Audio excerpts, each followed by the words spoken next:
Twinkle, twinkle, little star, how I wonder what you are. Delhi की सड़कों पर रिया अपनी कार तेजी से दौड़ा रही थी। रात के 11 बजे थे। पार्टी से आ रही थी। थोड़ा नशा था।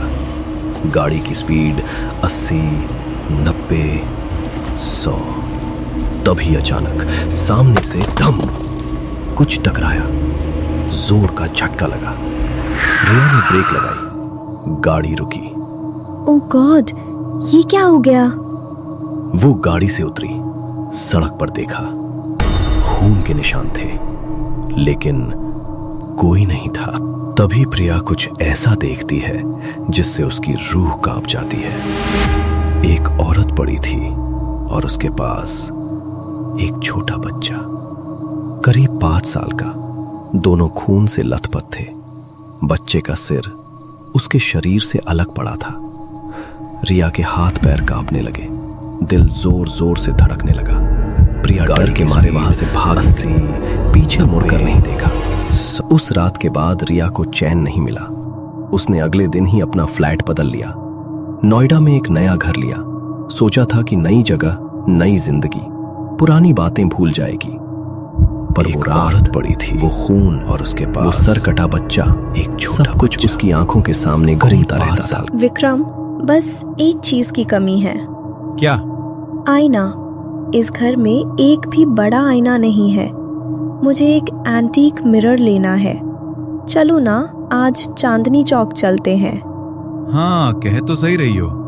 बस एक शीशे की ही जरूरत है इस घर में। चलो चलते हैं। दोनों पास ही की एक दुकान पर गईं। वो वहां की सबसे बड़ी दुकान थी, खासकर आईनों की। रिया ने उस दुकान में कई आईने देखे, लेकिन उसे एक भी आईना पसंद नहीं आ रहा था। वो बहुत ही ज्यादा उलझन में थी।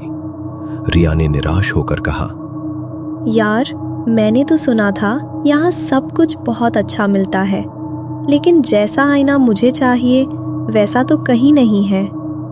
तभी एक बूढ़ी बंजारन अचानक उसके सामने आकर खड़ी हो गई। उसकी आंखें गहरी थीं, चेहरे पर झुर्रियां, लेकिन उसकी निगाह में कुछ अजीब था।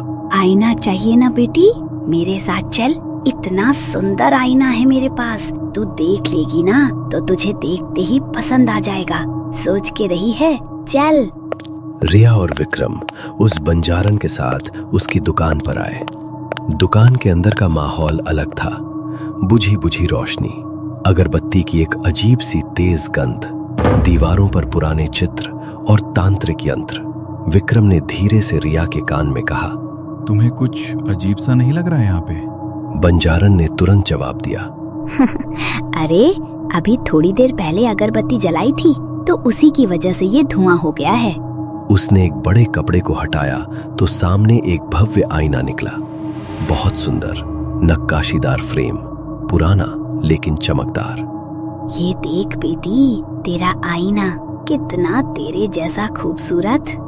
रिया की आंखें चमक उठीं, या उसने कहा, आईना तो बहुत सुंदर है, मुझे बिल्कुल ऐसा ही आईना चाहिए था। मैं जानू हूँ बेटी, और यो आईना मैंने थारे लिए ही संभाल के रखा था। मेरे लिए ही संभाल के रखा था? आपका क्या मतलब है? मैं तो आपसे पहली बार मिली हूँ। आप तो मुझे जानती भी नहीं है। बंजारन की आंखों में एक अजीब चमक आई। उसने रिया के पेट की तरफ देखा। सब कुछ जानने के लिए मिलना जरूरी नहीं होता बेटी, और मेरे कहने का ये मतलब है कि मैंने ये आईना किसी ऐसी बेटी के लिए संभाल के रखा था जिसके परिवार में खुशियां आने वाली हों। तेरे पेट को देख के ही मैं समझ गई थी कि थारे भीतर नन्ही सी जान पल रही है। रिया चौंक गई। उसने किसी को अपनी प्रेगनेंसी के बारे में नहीं बताया था। जब मारा बच्चा होने वाला था ना, तब मारी सास ने मन यो दिया था, और 10 मारी बेटी को बालक होने वाला था तो मन यो उसे दिया था। पर रो बेचारी, बच्चे को जन्म देने से पहले ही चल बसी। अब मारा तो इस दुनिया में कोई है ना, तो तू ही है, तू इसे ले जा। रिया के मन में कुछ अजीब सा डर समा गया। नहीं, मुझे नहीं चाहिए। चलो विक्रम, आगे चलते हैं। अरे के हो गया बेटी, ले जाना। सुबह से मारी बोनी भी ना हुई है, तेरा बहुत बहुत एहसान हो जाएगा बेटी। बंजारन की आंखों में इतना दुख था कि रिया का दिल पसीज गया। अच्छा ठीक है, दे दीजिए। आईना खरीदकर वे घर लौट आए, लेकिन रिया का मन बेचैन था। विक्रम ने कहा, इतना बड़ा आईना मैं ऊपर कैसे लेकर जाऊंगा यार, कहीं टूट ना जाए। नहीं, रहने दो, तुम इसे नीचे स्टोर रूम में रख दो, बाद में इसे ऊपर रख लेंगे। क्या यार, सुबह तो तुम हल्ला मचा रही थी कि ऊपर आईना नहीं है, और अब जब आ गया तो कह रही हो कि स्टोर रूम में रख दो। बस विक्रम, मेरा मन नहीं है अभी, प्लीज स्टोर में रख दो। ठीक है, जैसी तुम्हारी मर्जी। विक्रम ने आईने को नीचे स्टोर रूम में रख दिया। रिया ऊपर फर्स्ट फ्लोर पर चली गई, लेकिन उसका ध्यान बार बार आईने की तरफ ही जा रहा था। रात को विक्रम के साथ बैठी थी तो उसने पूछा, तुम्हें उस बंजारन की बातें कुछ अजीब नहीं लगी विक्रम? कौन सी बातें? मतलब उसे कैसे पता लगा कि मैं प्रेग्नेंट हूँ, और उसकी बेटी की कहानी। अरे इसमें इतना सोचने वाली कोई बात नहीं रिया, पुरानी औरतों को अक्सर देख के ही सब पता लग जाता है। और रही बात उसकी बेटी की कहानी की, तो उसने तुम्हें प्रेग्नेंट देखा तो अपना दुख तुम्हारे साथ बांट लिया। कल मुझे जल्दी ऑफिस के लिए निकलना है, तो मैं सोने जा रहा हूं। विक्रम सो गया, लेकिन रिया को नींद नहीं आ रही थी। बंजारन की आंखें, उसकी बातें, सब कुछ उसके दिमाग में घूम रहा था। जैसे तैसे करके देर रात उसे नींद आई। सुबह सूरज की किरणें उसके चेहरे पर पड़ी तो उसकी आंखें खुली, लेकिन आंखें खुलते ही वो बुरी तरह डर गई।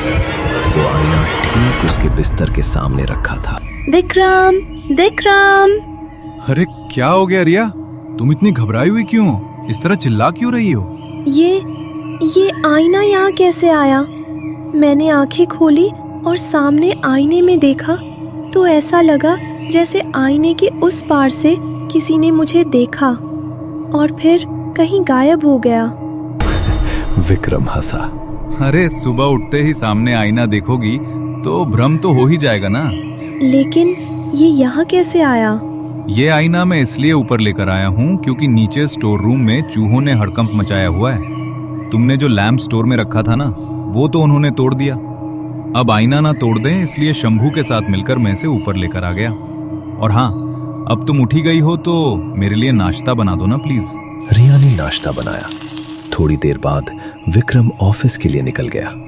नहा धोकर रिया घर के मंदिर में दिया जलाने गई, लेकिन लाख कोशिश करने के बाद भी वो दिया नहीं जल रहा था।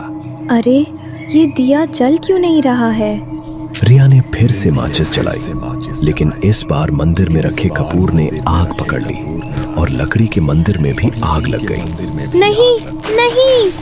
रिया ने जल्दी से पानी डालकर आग बुझाई, लेकिन आधा मंदिर जल चुका था। उसका हाथ जल गया था, दर्द हो रहा था। पता नहीं कल से क्या हो रहा है, अचानक मंदिर भी जल गया। एक तो मेरे सिर में इतना दर्द हो रहा है, अंदर जाकर पेन किलर लेती हूँ। इससे पहले कि रिया अंदर जाती, उसे अंदर से किसी की आवाज सुनाई दी, पैरों की आवाज, जैसे कमरे में कोई छोटा बच्चा इधर उधर भाग रहा हो। उसने जल्दी से कमरे की तरफ जाकर कमरे का दरवाजा खोला। उसे लगा मानो कोई परछाई उसके बिस्तर के पास से दौड़ती हुई उसी आईने के अंदर समा गई। रिया आईने के सामने जाकर खड़ी हो गई। उसे डर लग रहा था, फिर भी उसने ध्यान से आईने की तरफ देखा। पता नहीं क्यों लग रहा है कि ये आईना कुछ कहना चाहता है। उसे अपनी दादी की कही हुई बातें याद आईं।